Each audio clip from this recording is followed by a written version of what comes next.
अब देखिए social media में क्या छपा। राहुल गांधी के साथ आप यात्रा पर निकले तो बिजली के तार थे, आप तो डरे नहीं। राहुल गांधी बहुत डर गए, राहुल गांधी एकदम झुके रहे। तो लोगों ने कहा कि आपको तो पता था इन तारों में बिजली नहीं है, उनको नहीं पता था। मैं आपको ये बात बता दूं, जिस भी साथी ने लिखा होगा ये पक्का भक्त होगा या फर्जी अकाउंट वाला आदमी होगा।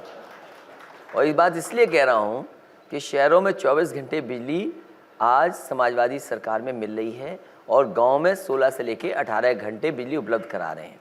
जहाँ तक तारों का सवाल है, अमीनाबाद के तार अंदर हो चुके थे, जहाँ सभा खत्म हुई है वहाँ के तार अंडरग्राउंड हो चुके हैं।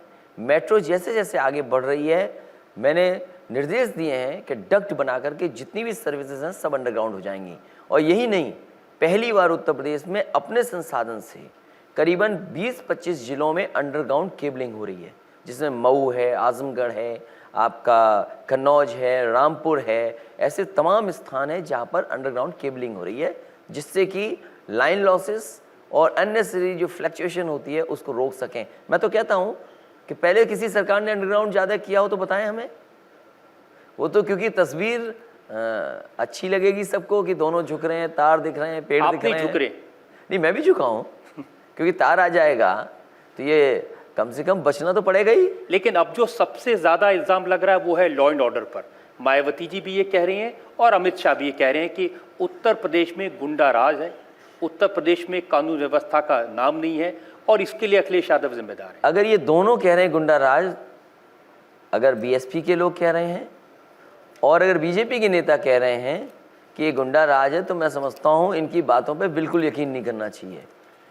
इसलिए नहीं कि दोनों मुझे ये बताएं, केंद्र सरकार उनकी है, पुलिस मॉडर्नाइजेशन में पैसा स्टेट गवर्नमेंट्स को मिलता था, नीति आयोग बन जाने के बाद पुलिस मॉडर्नाइजेशन का पूरा पैसा खत्म कर दिया, आज किसी भी स्टेट को नहीं दिया जा रहा।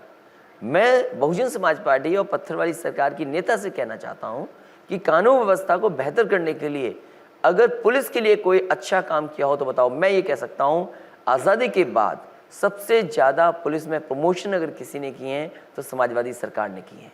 सबसे ज़्यादा पुलिस भर्ती और बिना सवाल खड़े किए किसी ने भर्ती की है तो समाजवादी पार्टी ने करके दिखाया है। आपका 100 नंबर जो प्रोफेसर वेंकट को ला करके सरकार का सलाहकार बना करके, वर्ल्ड ओवर यही सिस्टम है जो उत्तर प्रदेश में, लखनऊ में उत्तर प्रदेश के लिए मैंने शुरू किया है। न्यूयॉर्क में अगर इमरजेंसी नंबर है पुलिस का, या यूके में है, या सिंगापुर में, हमने अपने सीनियर ऑफिशियल्स की टीम भेजी थी, एक्सपर्ट्स को भेजा था, वहाँ महीनों स्टडी कर करके, और उत्तर प्रदेश के लिए पहली बार हुआ कहीं भी फ़ोन आने पर आप पुलिस 10 या 15 मिनट में पहुंच रही है। मैं तो कहता हूं कि कोई भी किसी समय फ़ोन मिला करके देख ले, दिन रात सुबह शाम वो फ़ोन उठेगा, अटेंड किया जाएगा और पुलिस मौके पर पहुंचेगी। ये कम से कम भरोसा उत्तर प्रदेश की सरकार समाजवादियों ने दिलाया है। अखिल जी, ऐसी बातों का क्या फ़ायदा, ऐसे दावों का क्या फ़ायदा? ये 2 दिन की घटना है। कल जो आज के अखबारों में मैंने पढ़ा, मेरठ में गुंडों ने एक गोडाउन पर हमला किया, एक्सटॉर्शन करने के लिए घुसे। 24 साल के अभिषेक ने अगर असिस्ट किया तो उनको गोली मार के हत्या कर दी। लखनऊ में एक व्यापारी की दिन दहाड़े, श्रवण साहू, इनकी हत्या कर दी गई। तो ये 100 नंबर, ये प्रमोशन, इन सब का, मैं ये कहता हूँ कि पुलिस को जानकारी मिल जाए और जो दोनों केसेस के बारे में आपने बताया है, पुलिस बहुत जल्दी दोनों केसेस के बारे में पता कर लेगी और सच्चाई सामने आएगी। कई बार जब घटना होती है तो लोग जरूर सरकार पे आरोप लगाते हैं, पुलिस पे आरोप लगाते हैं, लेकिन घटना की जब सच्चाई सामने आ जाती है तब पुलिस पर और सरकार पर लोगों का भरोसा बढ़ता है। अमित शाह ने बताया कि 7,650 अपराध की घटनाएं रोज होती हैं उत्तर प्रदेश। मैं ये कहता हूँ बीजेपी के राष्ट्रीय अध्यक्ष जी को कि कम से कम मध्य प्रदेश और महाराष्ट्र और जहाँ उनकी सरकारें हैं उनका भी आंकड़ा साथ लेकर के आए। अकेले उत्तर प्रदेश का आंकड़ा ठीक नहीं लग रहा। उन्होंने एक और बड़ी गंभीर बात की, उन्होंने कहा कि उत्तर प्रदेश में अपराधियों को डर नहीं लगता, पुलिस को डर लगता है। राष्ट्रीय अध्यक्ष आ रहे हैं भोजन बीजेपी को, उनको डर नहीं लग रहा? बताइए, उन्हें भी नहीं डर लग रहा? उन्हें अपनी धाराओं के बारे में, अपने बारे में बताना चाहिए। और जहाँ तक कानून व्यवस्था के सवाल पर, सरकार ने अच्छा काम किया है और लगातार किया है। जो आंकड़े दिखाए रहे वो आंकड़े दूसरे प्रदेश के भी लेके आए। नहीं, लेकिन जो नेशनल क्राइम ब्यूरो के आंकड़े हैं, हाँ, उसी से हर मैं कह दिन के रहा हूँ। आंकड़े, उत्तर प्रदेश में हर दिन 24 बलात्कार, 13 मर्डर। मायावती जी का नहीं, ये मैं दावा ये है कि कहता हूँ। उनके राज में कानून व्यवस्था बेहतर थी। मैं ये कहता हूँ कि जो आंकड़े आप ला रहे हैं, पहले तो पुलिस अटेंड कर रही है इन मामलों को, इससे बेहतर क्या इंतज़ाम था? जो काम पुलिस ने अच्छा किया है वो कहाँ है वो भी बताना चाहिए। वहीं दूसरे प्रदेशों में जो घटनाएं इसी तरह की घट रही हैं, क्या उनके भी आंकड़े दिए जाएंगे कि नहीं दिए जाएंगे? क्या मध्य प्रदेश, क्या छत्तीसगढ़, क्या आपके महाराष्ट्र के भी आंकड़े आए तो अब अच्छा तो है ना। चुनाव उत्तर प्रदेश में है और अब जनता तो आप पर सवाल उठा मैं रही ये है। कहता हूं जो पुलिस के लिए समाजवादी लोगों ने काम किया, इससे बेहतर क्या काम किया होगा? पुलिस का फोन उठे, ये तो आप कह रहे हैं कि जानकारी पूरी मिल जाए। शांति है, कोई अपराध नहीं है। मैं ये कहता हूं कि घटना होगी तो कार्रवाई भी होगी, पुलिस पहुंचेगी। और दूसरा बड़ा इल्जाम लगाया जो मायावती जी ने भ्रष्टाचार का, उन्होंने कहा कि भ्रष्टाचार करने वालों को संरक्षण दिया अखिलेश यादव की सरकार ने। कमाल है।